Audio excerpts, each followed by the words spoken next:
Depressed or poor diet.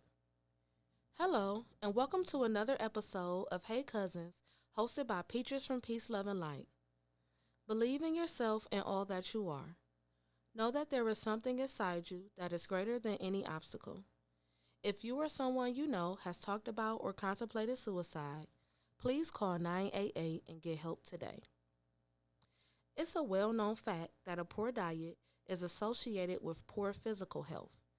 But did you know that a poor diet can also impact your mental health?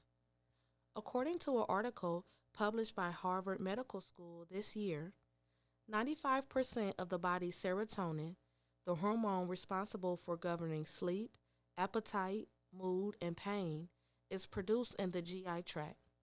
In this article, Dr. Eva Selhub also explains that recent studies have shown that a traditional Western diet is associated with higher rates of depression when compared to a traditional Mediterranean or Japanese diet.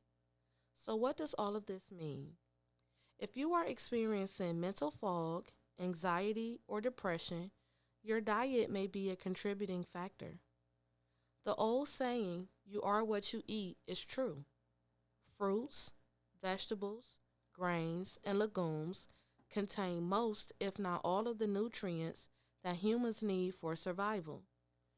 Fresh produce can be expensive or inaccessible, and fast foods and junk foods are cheap, require little to no cooking skills, and they are widely available.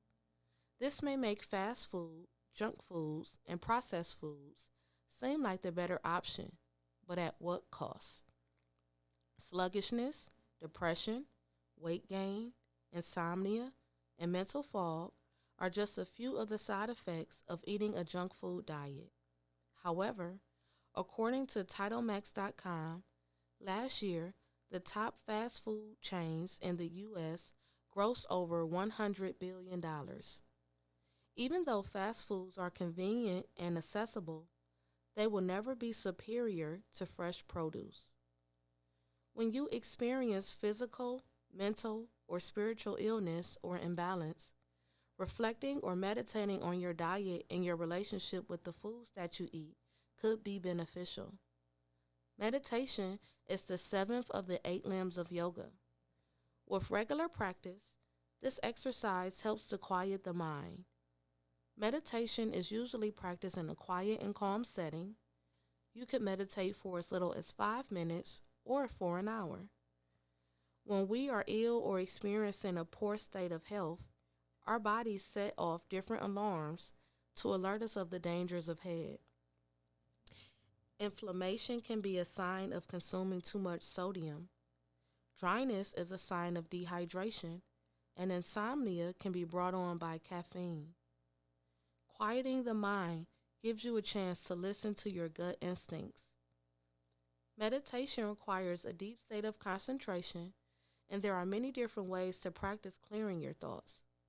Postures and breathing exercises are 2 other limbs of yoga that are often practiced before meditation. Dancing, journaling, painting, music, and visualization can also be used as tools to enter the deep state of concentration necessary for meditation. The goal is to turn the focus inward to understand the true nature of self. This is not a time for judgment. Our thoughts are powerless until we put them into action. Give yourself permission to let go of harmful and triggering thoughts. A juice cleanse is a great way to give your body a break from processed and junk foods. Slowly incorporate foods into your diet to observe how they make you feel. Take note of the foods that trigger negative emotions and other physical side effects, and set your intentions on eating foods that will provide nourishment for the body, mind, and spirit.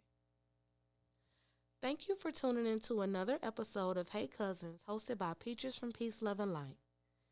This show was sponsored by Sean Lee Jones and the Creative Healing Foundation. Make sure that you subscribe to this podcast to stay up to date with the latest and exclusive content.